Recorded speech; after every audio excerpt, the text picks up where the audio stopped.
Bonjour à tous. Comme toujours, j'espère que vous vous portez bien. Donc aujourd'hui, nous essaierons de voir s'il existe un lien objectif entre la notion de pudeur et la notion de morale. En clair, est-ce que la pudeur peut être reliée d'une manière ou d'une autre aux notions de bien et de mal? Pour répondre à cette question, nous utiliserons comme toujours la boussole morale qu'est la loi naturelle. D'abord, commençons par définir ce qu'on entend ici par pudeur.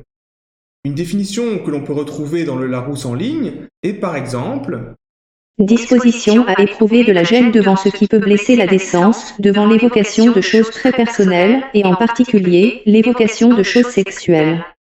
Discrétion, retenue qui empêche de dire ou de faire quelque chose qui peut blesser la modestie. La délicatesse. Donc, on peut considérer que faire preuve de pudeur, c'est avoir une attitude consistant à ne pas montrer certaines parties de son corps ou à ne pas évoquer des choses qui mettraient une personne dite normale mal à l'aise. C'est avoir une attitude qui évite de choquer les codes sociaux.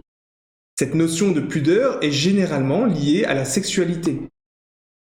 Ici, il faut bien comprendre que la pudeur ne se limite pas uniquement à l'habillement. Elle englobe l'ensemble des comportements d'un individu, comme par exemple le fait de baisser les yeux, de ne pas élever la voix ou de ne pas parler ouvertement de sexe. Un autre élément intéressant à soulever, c'est qu'en général, on ne demande pas exactement la même chose aux femmes qu'aux hommes afin de faire preuve de pudeur. Par exemple, aux femmes, souvent on leur demande de cacher leur corps, et aux hommes, on a tendance à leur demander de contrôler leurs émotions. Notons dès à présent que, concernant l'aspect expression orale, je l'ai déjà expliqué plusieurs fois, notamment dans ma vidéo Puis-je tout dire?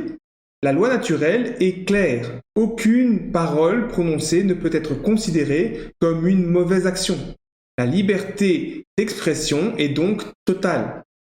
Cela ne veut bien évidemment pas dire que certains propos ne sont pas stupides, volontairement blessants. Les individus qui s'expriment de la sorte, dans le but de nuire, peuvent clairement être pointés du doigt comme des êtres manquant d'intelligence. Dans cette vidéo, je me concentrerai sur un des aspects de la pudeur, celui lié au fait de cacher ou de montrer l'une ou l'autre partie du corps, et dans ce cas, en particulier celui des femmes. Pourquoi cet élément spécifiquement? Car après tout, j'en ai déjà parlé dans ma vidéo « Puis-je m'habiller comme je le souhaite ?»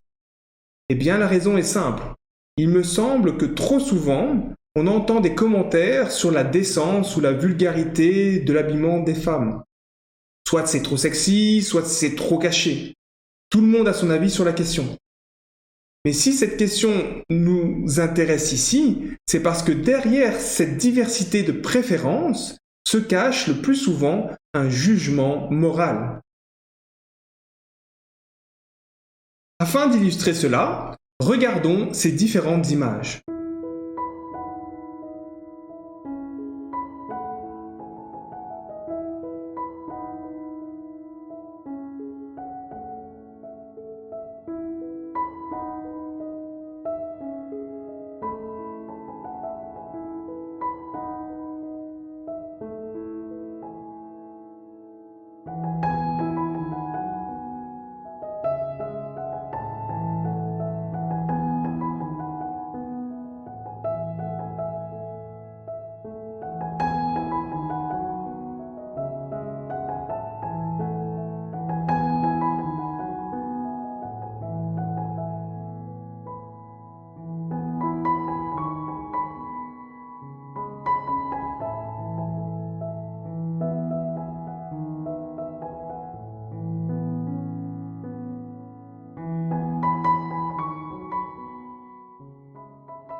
Donc ici, j'ai pris volontairement des images assez soft.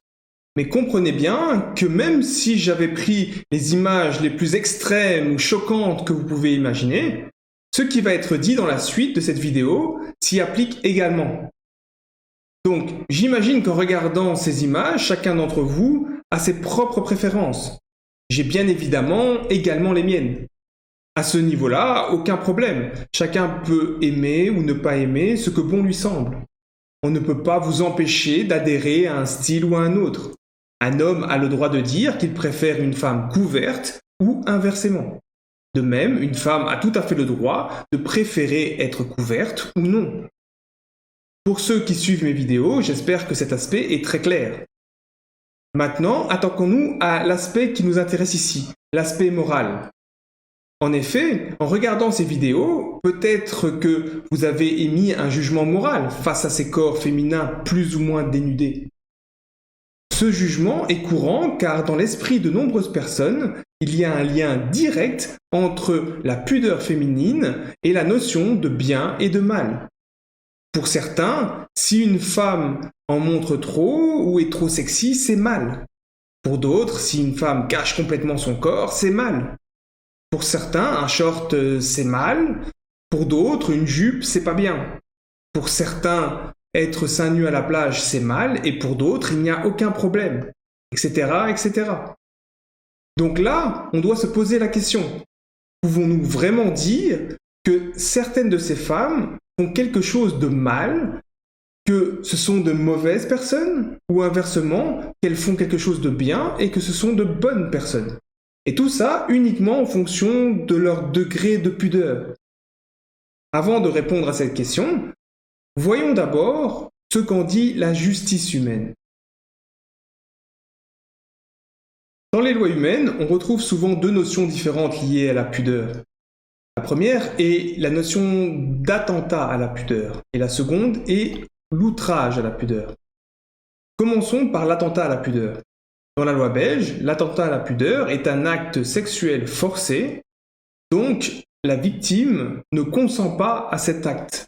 Cette définition semble englober par exemple les attouchements non désirés, les caresses et les baisers, etc. Dans le code pénal belge, concernant l'attentat à la pudeur, on retrouve par exemple l'article 373 qui dit « Sera puni d'un emprisonnement de 6 mois à 5 ans.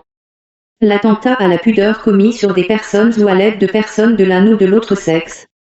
Avec violence, contrainte, menace, surprise ou ruse, ou qui a été rendu possible en raison d'une infirmité ou d'une déficience physique ou mentale de la victime. » Donc ici, ce qui est puni, c'est la violence, la contrainte, la menace.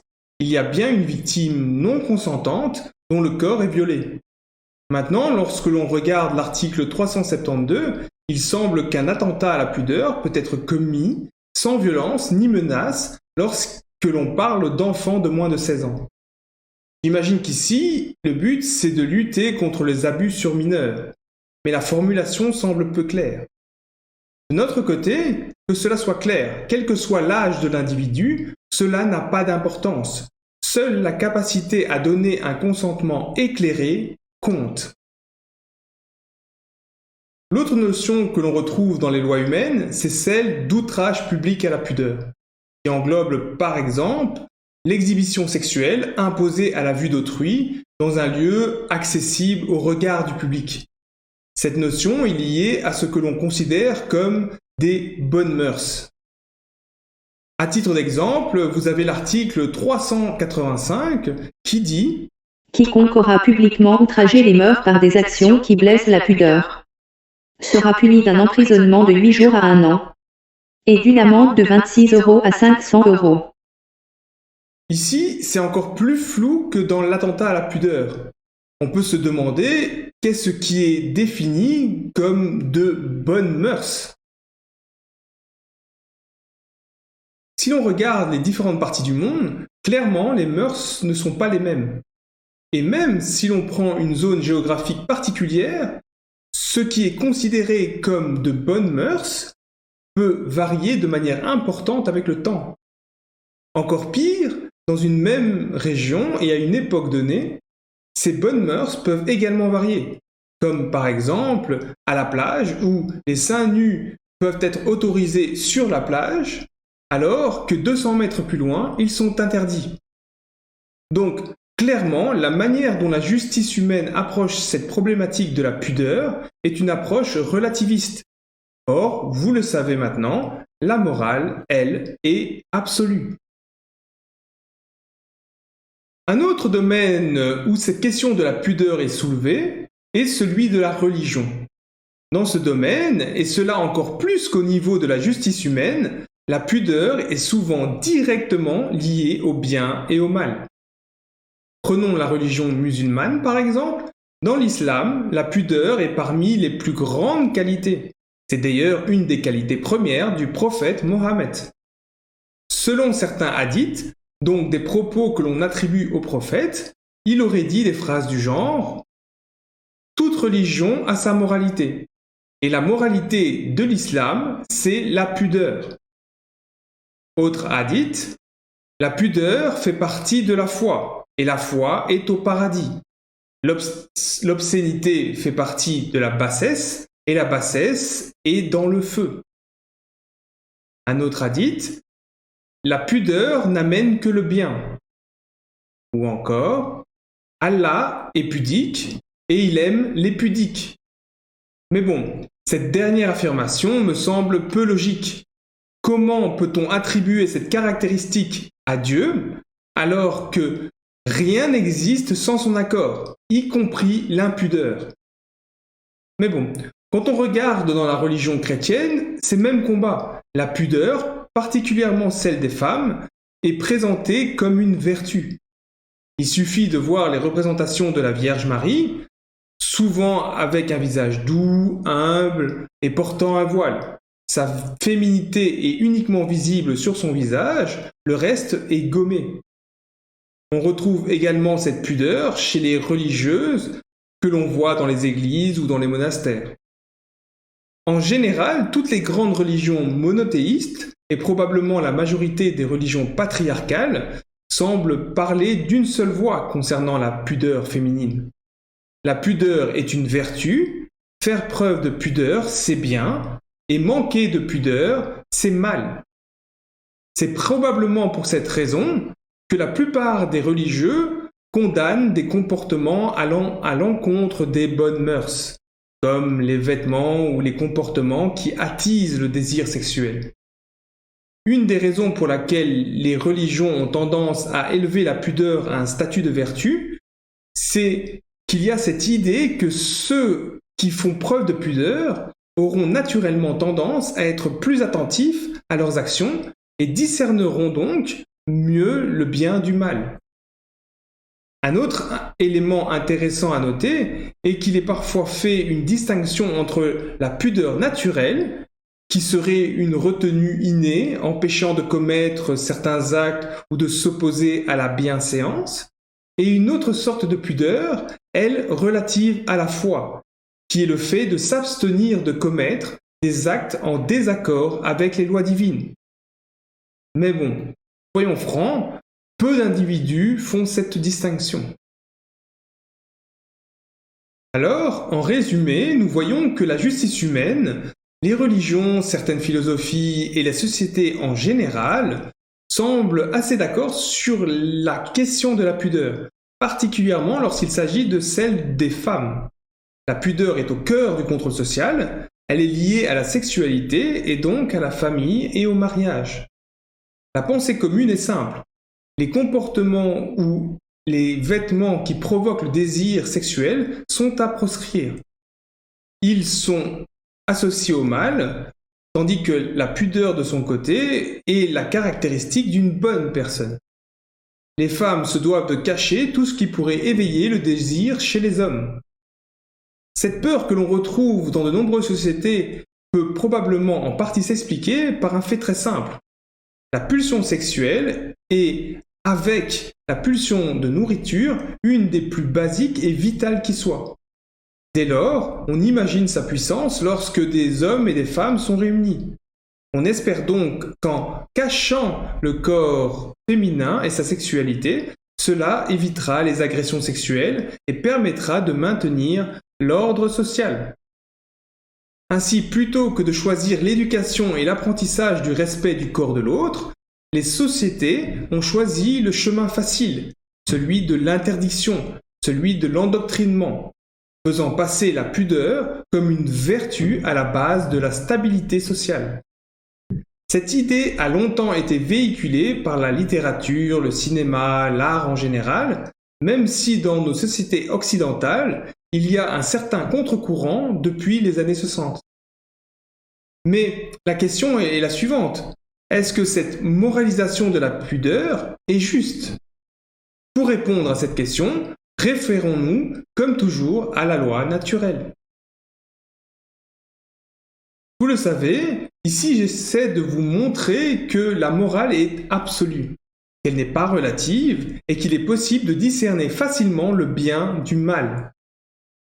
Ceci est vrai quelle que soit votre vision de cette réalité, que vous considériez que le monde est purement matériel, que vous considériez que le monde est mental, ou que vous considériez que cette réalité n'est qu'apparente.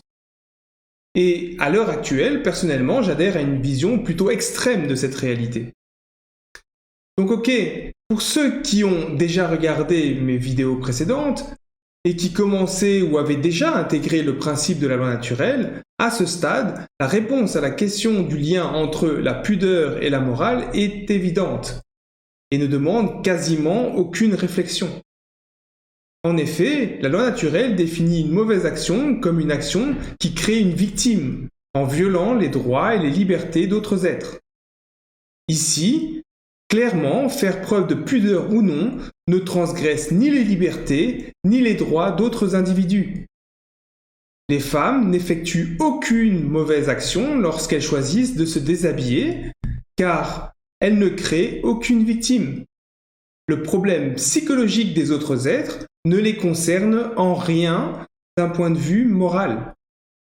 Et non, vous n'avez pas le droit d'empêcher un autre être de montrer son corps parce que vous n'appréciez pas ce que vous voyez.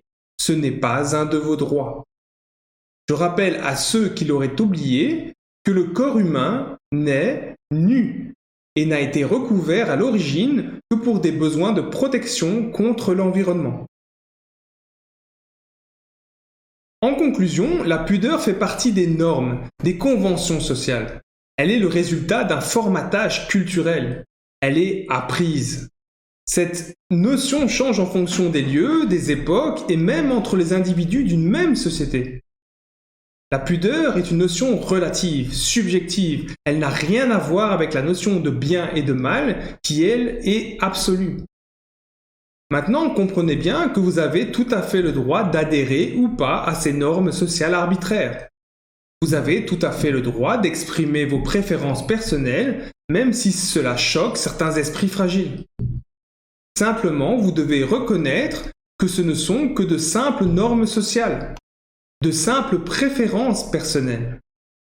Vous ne pouvez en aucun cas essayer d'imposer ces normes à d'autres individus, ou bien considérer que le fait de les suivre ou pas a un lien avec le fait d'être une bonne ou une mauvaise personne. Toute forme d'imposition par la violence d'un certain degré de pudeur ou d'impudeur est une transgression sans appel du point de vue de la loi naturelle. C'est une mauvaise action. Une remarque que je ferai ici, c'est que le fait qu'une femme montrant ses attributs sexuels ne fasse rien de mal moralement ne signifie pas qu'elle ne risque rien. Car malheureusement, nous vivons dans un monde clairement immoral, composé d'une majorité d'individus mal éduqués au sens de la loi naturelle. Sachant cela, une femme prend évidemment des risques lorsque son habillement dépasse la zone de pudeur communément admise par la société où elle se trouve. Dès lors, les risques augmentent qu'une mauvaise personne s'en prenne à elle. Mais si c'est le cas, il faut qu'on soit très clair. Si un individu s'attaque à cette femme, du point de vue de la loi naturelle, il est l'unique responsable et coupable et il devra répondre de manière extrêmement sévère à cette agression. Car, nous le savons, le corps de l'autre est une limite sacrée, infranchissable, sans un accord préalable. Donc ce qui a été dit ici était valable il y a 10 000 ans et sera valable dans 10 000 ans. C'était valable à l'époque des prophètes et ce sera encore valable lorsque le dernier humain quittera ce monde. La morale n'est pas relative. La loi naturelle s'applique depuis toujours et partout. Elle n'est pas liée à une période particulière de l'histoire, ni à un lieu géographique particulier, que ce soit sur Terre ou ailleurs. Et pour finir, cette citation de Jean-Jacques Rousseau, illustrant la relativité de cette notion de pudeur. Cet écrivain, philosophe et musicien genevois du XVIIIe siècle a dit « Les femmes sauvages n'ont pas de pudeur car elles vont nues. Je réponds que les nôtres en ont encore moins car elles s'habillent. » Voilà, j'espère que vous voyez à présent qu'il y a une distinction claire entre vos préférences personnelles et l'aspect moral absolu des choses. Les bonnes mœurs n'ont pas forcément une valeur morale. Pour savoir si un comportement ou une action est bonne ou mauvaise, il faut utiliser cette boussole morale qu'est la loi naturelle. C'est l'unique moyen qui nous permet d'avoir un discernement juste. Donc, respectez toujours les choix d'autrui lorsque ces choix ne font pas de victimes, et cela même lorsque ces choix ne vous plaisent pas. Donc sur ce, comme toujours, je vous remercie de votre attention, soyez justes et résistez au mal, et moi je vous dis à bientôt.